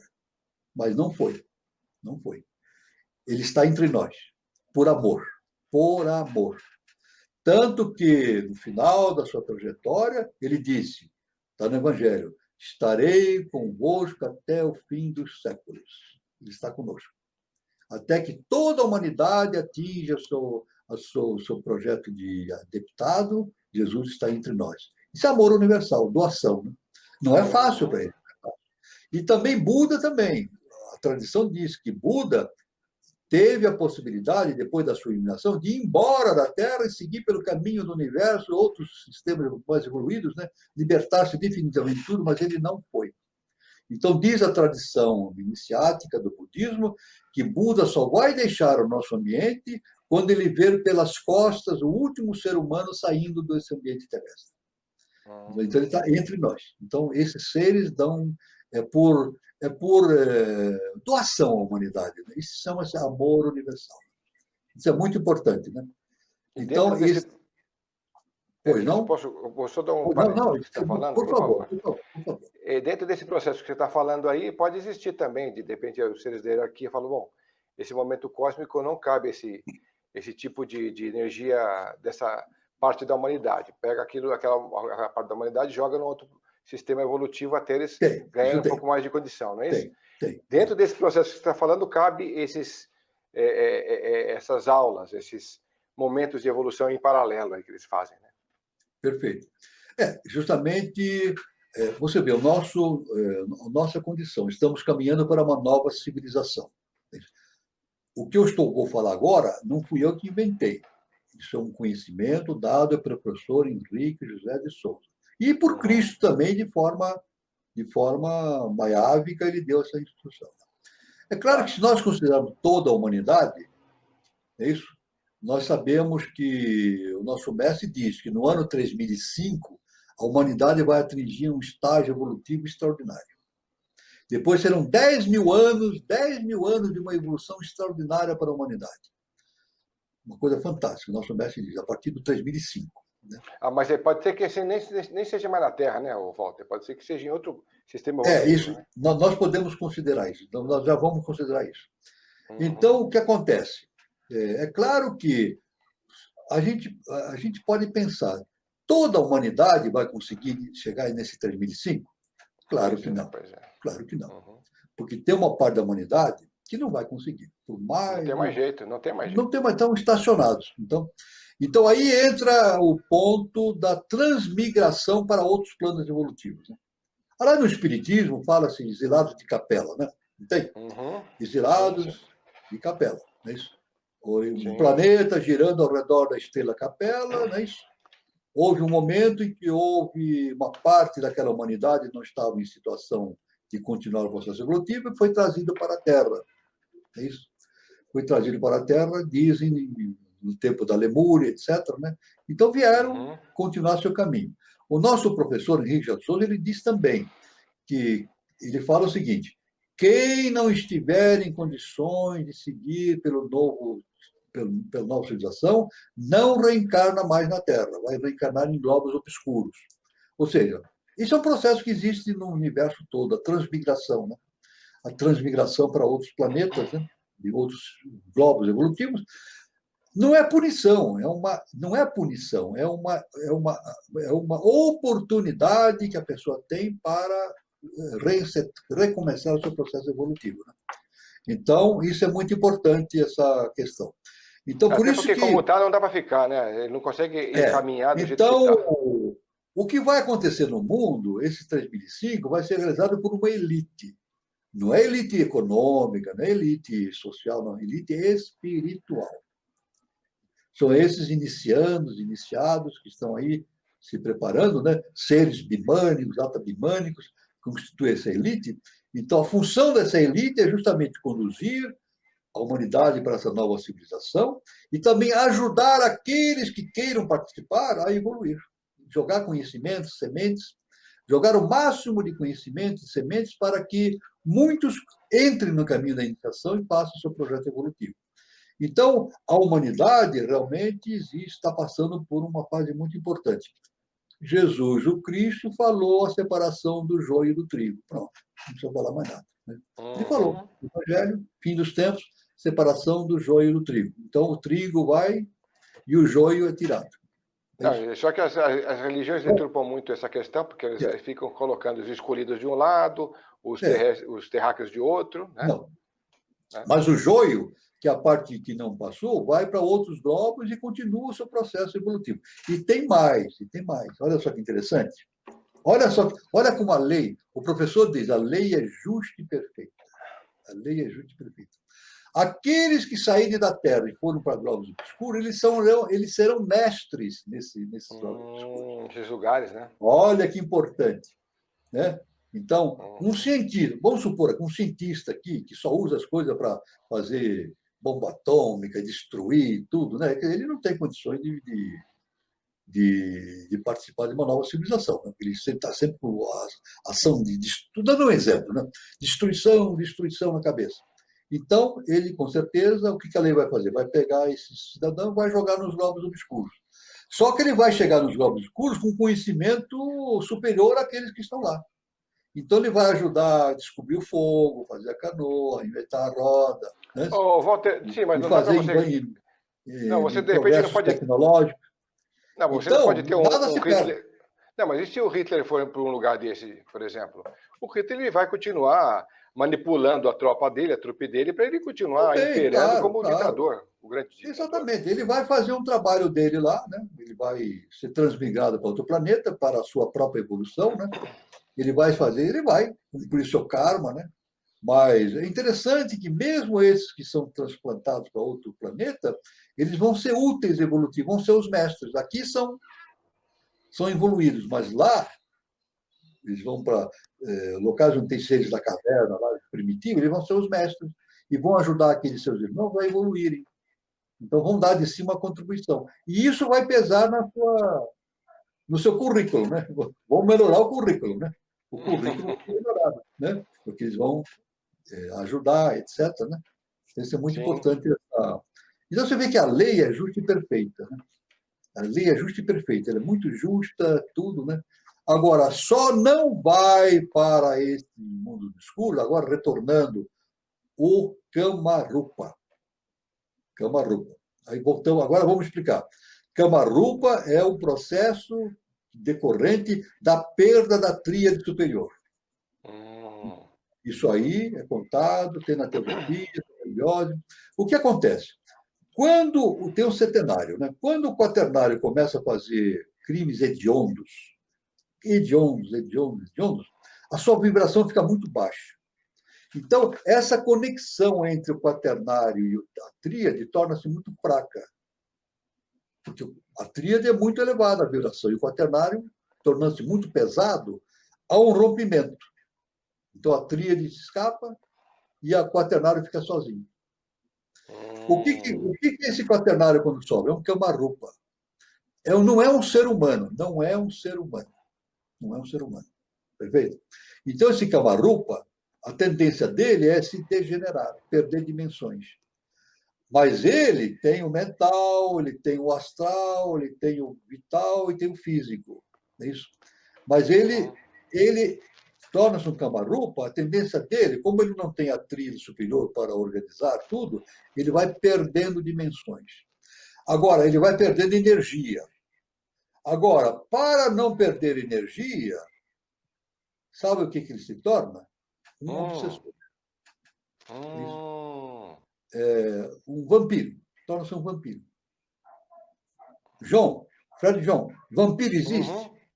Como conta isso? Claro que não existe. Esse vampiro que chupa sangue, isso aí não existe. Isso é tudo criação da mente. Criação da história. Isso é ficção. Vampiro que chupa sangue é ficção, não existe. Agora, existe o vampiro que suga energia, isso sim. Kamarupa é um deles. Aliás, o Espiritismo trata muito desse tema, chamando os obsessores, né? Os obsessores. Então, o que acontece? Por que é obsessão? Porque esse Kamarupa, como ele está se degenerando em energia, está perdendo dimensão, ele começa a fazer obsessão de seres humanos. Ele começa a vampirizar os seres humanos para retirar energia. Mas depois ele perde mais energia e ele começa a vampirizar animais. Depois ele vai perdendo energia e começa a vampirizar plantas. Isso, plantas. E depois começa a vampirizar minerais. Minerais é a primeira dimensão. No final é a zero dimensão. Acabou. Nós podemos ver quero fazer só uma explicação. Nós podemos ver uma coisa muito evidente nessa questão do Kamarupa, um milagre que Jesus fez, né? Não foi um milagre, foi uma imposição de mãos que ele fez. Que o indivíduo se estrebuchando no chão, né? Ele estava incorporado por seres malignos, né? Por demônios. Então Jesus foi lá, impôs a mão e aqueles demônios saíram dele. E o rapaz ficou quieto, tranquilo. Por questão kármica, estava no momento dele ficar curado. Ele ficou curado daquela possessão que ele tinha dos demônios, né? Aí, então, inclusive, quando sai na Bíblia, tá, esse grupo, era um grupo que estava obsediando o rapaz. Esse grupo diz, o nosso nome é Legião. Então, não era só um Kamarupa, eram vários Kamarupas. E o Evangelho diz que esses Kamarupas, Jesus tirou ele do corpo desse ser físico, desse ser humano, e eles se incorporaram nos porcos, não é isso? Eles entraram nos corpos dos porcos. E os porcos ficaram desnorteados e começaram a correr e caíram no despenhadeiro. Está no Evangelho.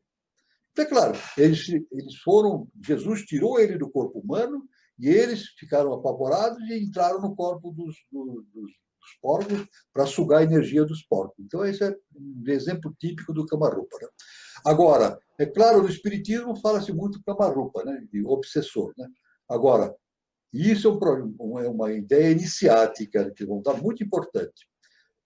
Quando é que uma pessoa é dominada por Kamarupa, por obsessores? Não, ela atrai Kamarupa.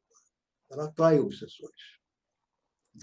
Então um obsessor não vem e toma conta da pessoa. Não, isso não acontece. Se a pessoa vibra muito baixo, ela atrai o Kamarupa porque a vibração torna-se idêntica. Se ela começa a ter muito ódio, muito egoísmo e começa a viver numa vibração muito baixa, vai vibrar de acordo com o Kamarupa. O Kamarupa vem lá. Qual é o processo de libertar-se do Kamarupa? Aumentar a sua vibração. Pronto, transformar aquele egoísmo em amor universal. Então o Kamarupa, sabe o que acontece? O Kamarupa não consegue mais ver essa pessoa. Ele não vê mais. Não vê. Vibratoriamente, ele torna-se invisível. A pessoa torna-se invisível ao Kamarupa. Tem uma outra possibilidade também, viu, Walter? Tem uma outra possibilidade também, que quando você tem aqueles fogos de final de ano, todo mundo sai e joga os fogos, né, de artifício, e fica tudo iluminado, diz que isso também queima os Kamarupas lá, né, no astral. Pode ser que exista essa... pode ser também. Tem várias histórias. Quem me contou, sabe quem me contou isso? Sim. Quem me contou isso foi o Ademar Ramos. Ademar Ramos. Não, Antônio Carvalho. Antônio Carvalho. Os fogos, queimos Kamarupa. Exatamente. Tudo bem. Antônio Carvalho. Não, se foi o Carvalho que falou, ele tem pontos realmente importantes. Um momentinho só, por favor. Tá. Desculpa, eu acendi a luz porque está escurecendo, né? Sim, ficou melhor mesmo agora. A luz estava apagada aqui, a gente começou durante o dia, né? Eu acendi a luz. Sim. Então, veja bem. Então, agora eu quero aqui passar para o motivo da palestra, que é o dilema do autoconhecimento, citando aqui um ensino do Carl Gustav Jung. Eu vou ler inteiro, porque é muito importante, né? Este ensino foi tirado de um livro chamado Mysterium Coniunctionis, Carl Gustav Jung, editora Vozes, né? 1989. Então, eu vou ler. Veja, olha que Jung escreveu, uma coisa fantástica. Jung, se o destino se encarregar de fazer a uma pessoa a exigência do autoconhecimento e essa pessoa se recusar, nesse caso, a atitude negativa pode significar a morte real. Essa exigência não teria sido feita a ela se ela pudesse seguir algum outro caminho lateral que prometesse sucesso. Mas ela entrou num beco sem saída, do qual somente o autoconhecimento a poderá salvar. Continue Jung. Se ela o recusar, já não terá nenhum outro caminho franqueado. Em regra, ela também não estará consciente da sua situação e quanto mais inconsciente ela estiver, tanto mais estará entregue a perigos imprevistos. Não se consegue desviar-se com rapidez necessária de um automóvel, Ao escalar uma montanha, dá-se em algum lugar um passo em falso. Ao esquiar, espera-se poder atravessar ainda uma ladeira crítica de neve. Em uma doença, perde-se repentinamente o ânimo de viver. Jung falando. Continuando com Jung. O inconsciente tem 1000 caminhos para extinguir com surpreendente rapidez uma existência já sem sentido. É, pois, evidente a ligação entre a unio mentalis, ou união mental, e o motivo da morte, mesmo que a morte conste apenas de uma paralisação do progresso espiritual. Ele fala do dilema do autoconhecimento. Tem um portal. Uhum. Então, a lei mostra o portal para a pessoa. A pessoa, então, tem o livre-arbítrio de entrar pelo portal ou não entrar pelo portal. Se ela entrar, ótimo. Isso. Iniciaticamente, o John sabe disso, né? Existe uma frase iniciática que diz viver ou morrer. Viver ou morrer.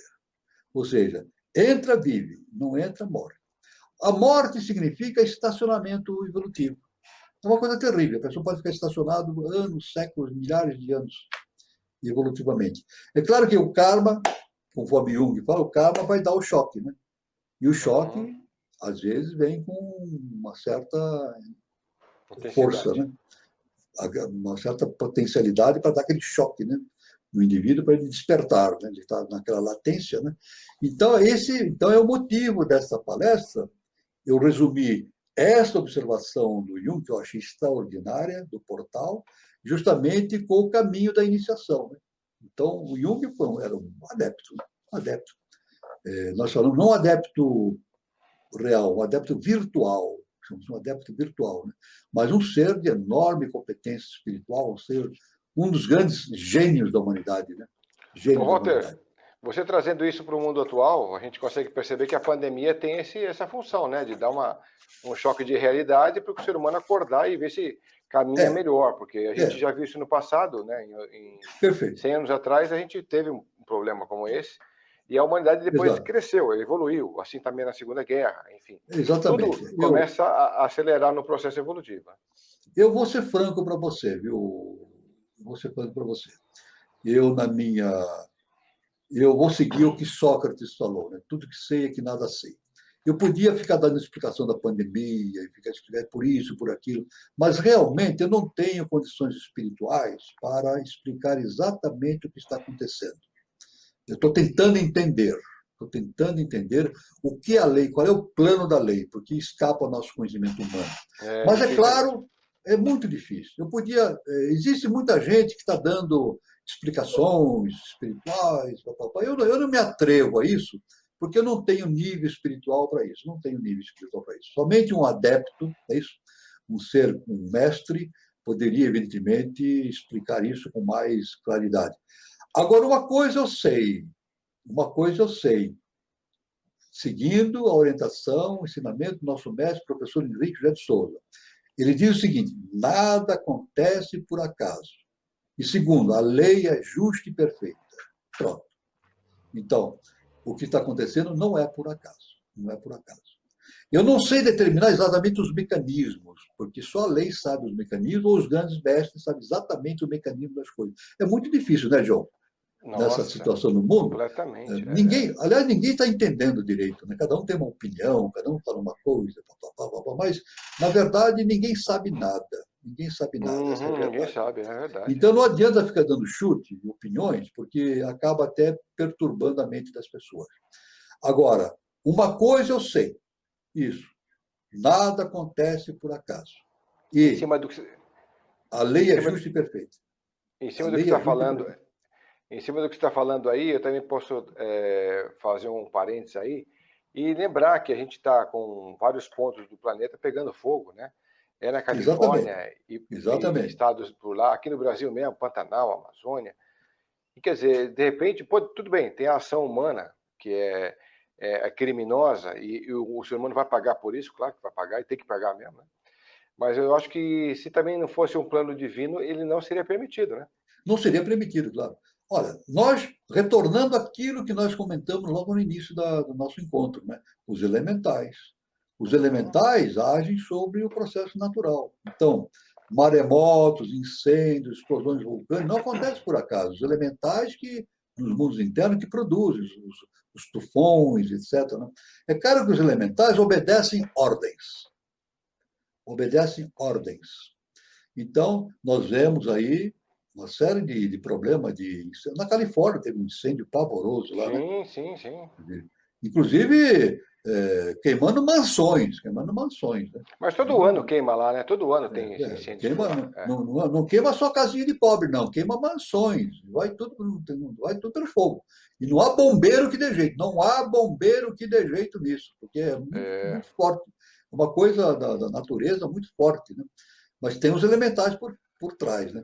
É claro que isso tem um significado no processo evolutivo, né?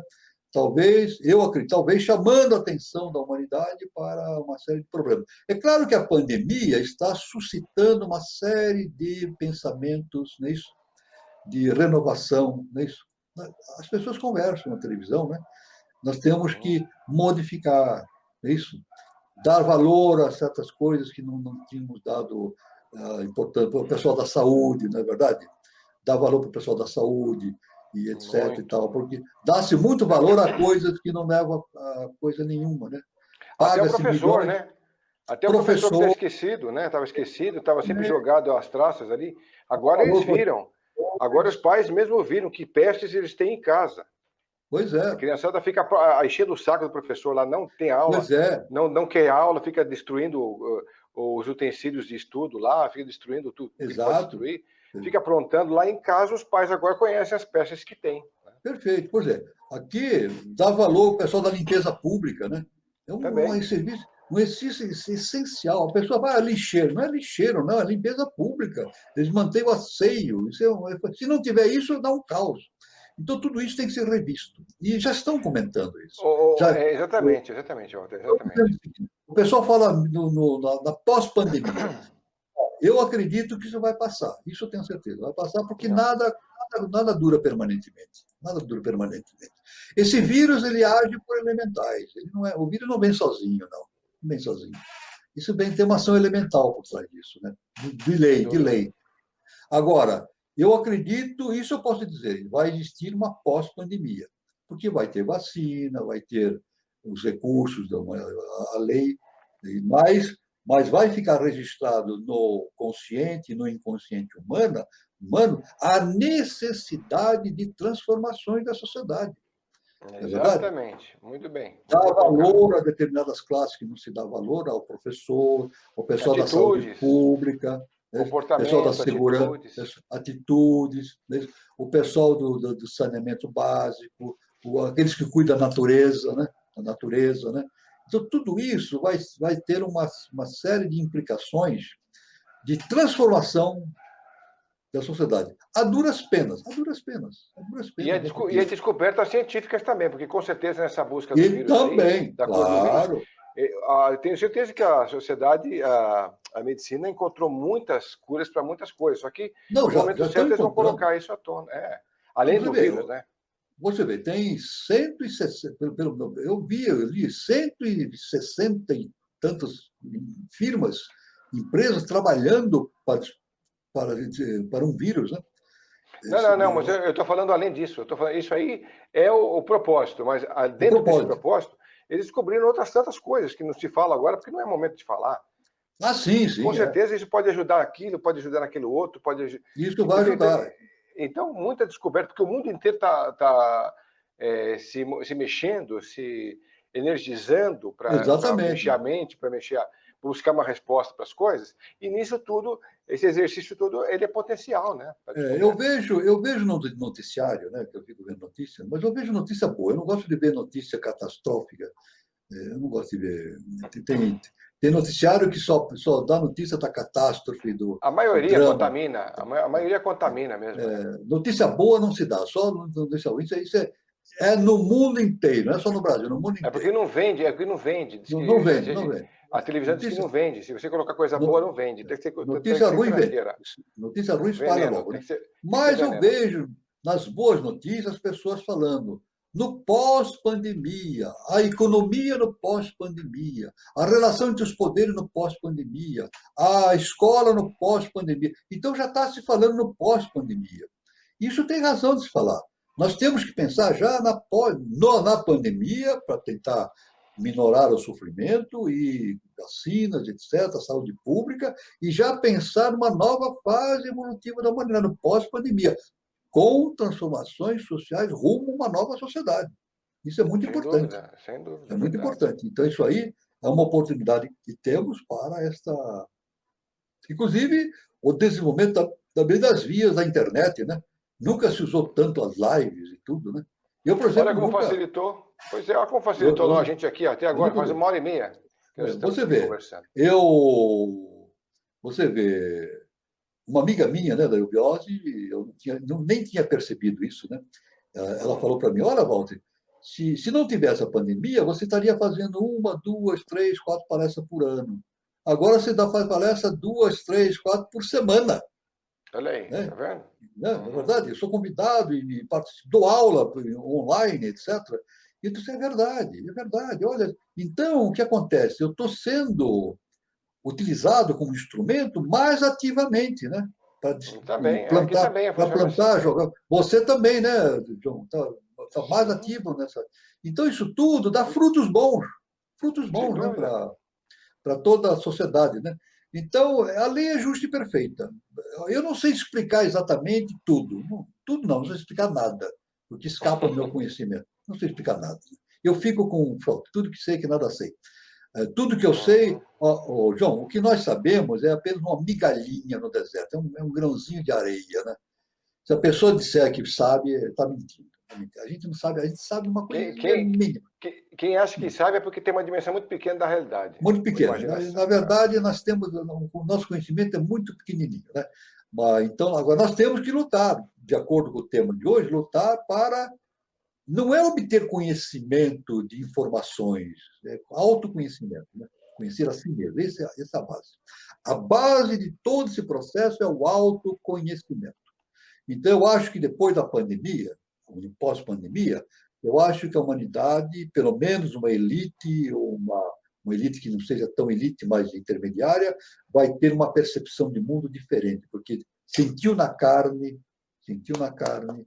as limitações do que é uma pandemia. Né? Então, a lei sabe o que faz. A lei sabe o que faz, Exatamente. vamos esperar o que a lei vai decidir. E uma coisa certa, não estamos sozinhos, os mestres estão sempre entre nós, e o importante na pandemia é manter o nível de vibração elevado. Isso é muito importante. Na eubiose, nós temos sempre falado isso, né?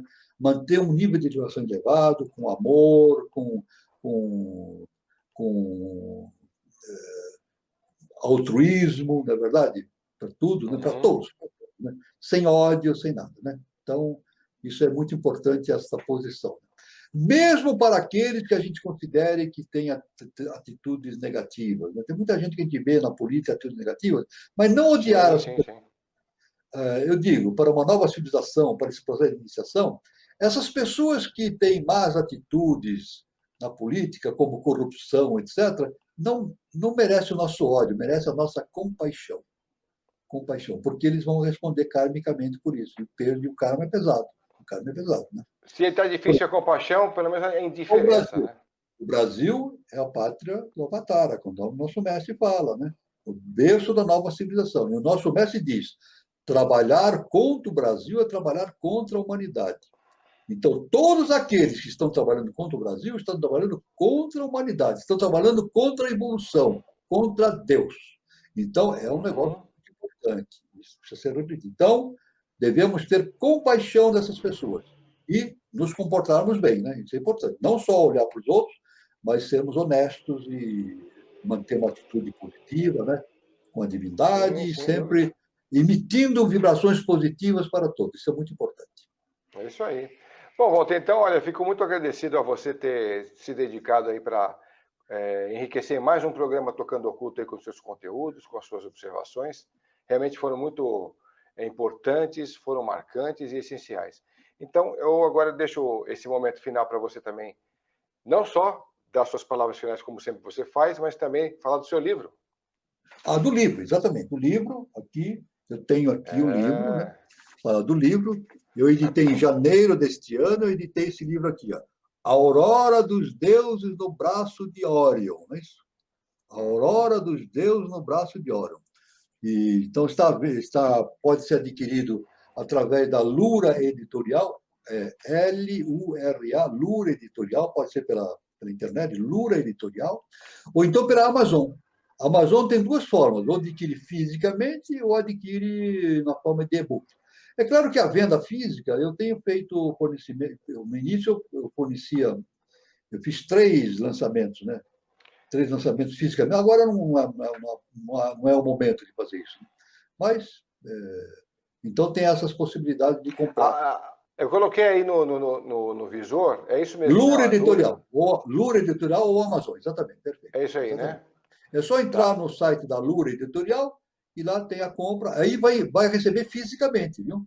Porque compra e recebe o livro na forma física, que nem esse aqui, né? Que nem esse que eu estou mostrando, né? Que tem 300 e poucas páginas, né? Que você falou. Tem 500, tem 500, 500. não, tem 560 páginas. 560 páginas. Aliás, o livro ia ter 800 páginas, que o livro Você original, falou que... mas a editora achou muito grande. Então, o que eu fiz? Eu diminuí o livro para 600, isso, inicial, mas essa segunda parte vai ser editada um outro livro, que eu vou editar no ano que vem, e eu pretendo editar um por ano, né? E é a minha colaboração que eu posso dar, né, para o público em geral, para depois a gente vai conversar a respeito do seu livro de poesia, porque eu também estou para lançar um livro de o poesia. livro de poesias também. Desde Agora, 2016 eu estou para o lançar o meu livro de e eu falo com poesias, você sobre isso. o livro de poesias, inicialmente, a ideia é lançar gratuitamente, na forma de e-book pela Amazon. Essa foi uma ideia que eu tive, né? Agora, não há a possibilidade também de lançar fisicamente. Isso aí é questão de discutir, nós podemos conversar, né? E poesias que eu escrevo desde os 16 anos de idade, né? Toda uma vida escrevendo poesias, e são poesias iniciáticas, Olha que com legal. meditações. Tem a poesia e tem as meditações em paralelo, né? Meditações esotéricas, tudo, né? Então, um livro que a pessoa lê, ela vai sentir-se bem, vai meditar no seu processo de transformação interna, é feito para o benefício, para tentar fazer um benefício para todas as pessoas. Que é importante. Tá. Eu fiquei muito feliz com o convite, viu, Fred? Fiquei muito feliz com a apresentação e foi uma honra para mim participar novamente dessa apresentação. Obrigado a você, Walter, por estar junto comigo aqui em mais um E eu programa, né? quero, A gente pode... e eu quero também, finalmente, como eu sempre falo em todas as lives que eu falo, para todos que assistiram, luz, paz e amor para todos. É isso aí.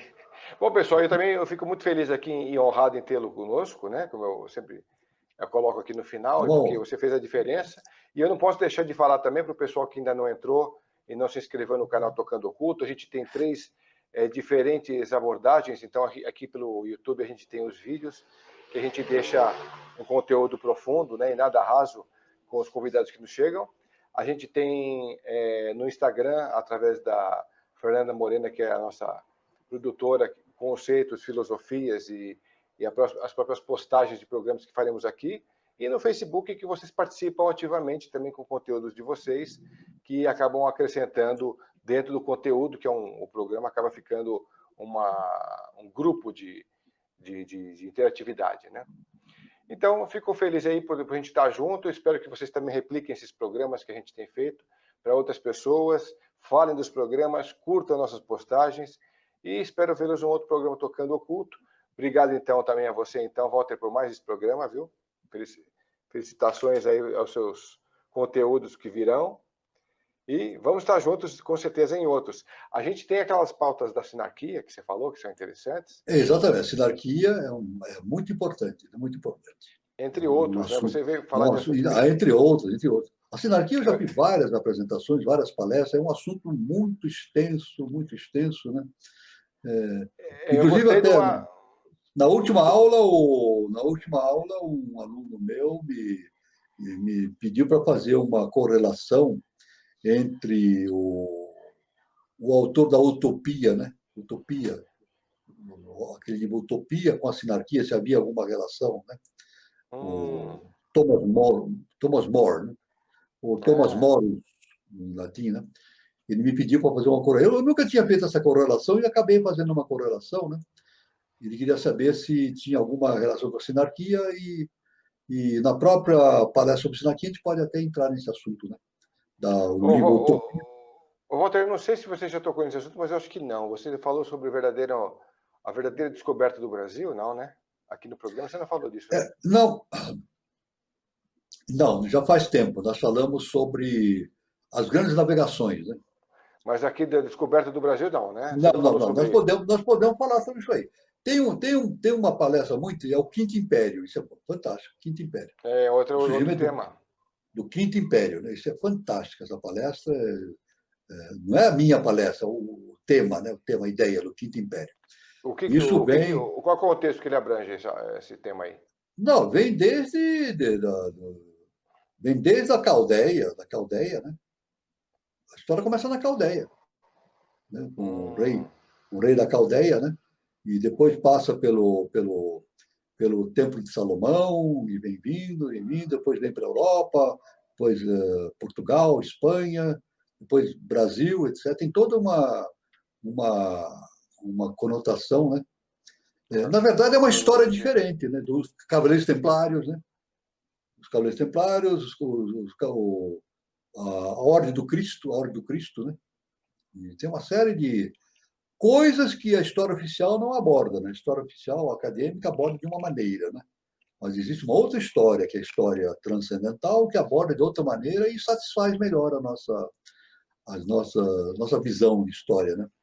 Tá ótimo. A gente pode falar depois disso em off e preparar esse material. Fora em off, o quinto sistema, o quinto império.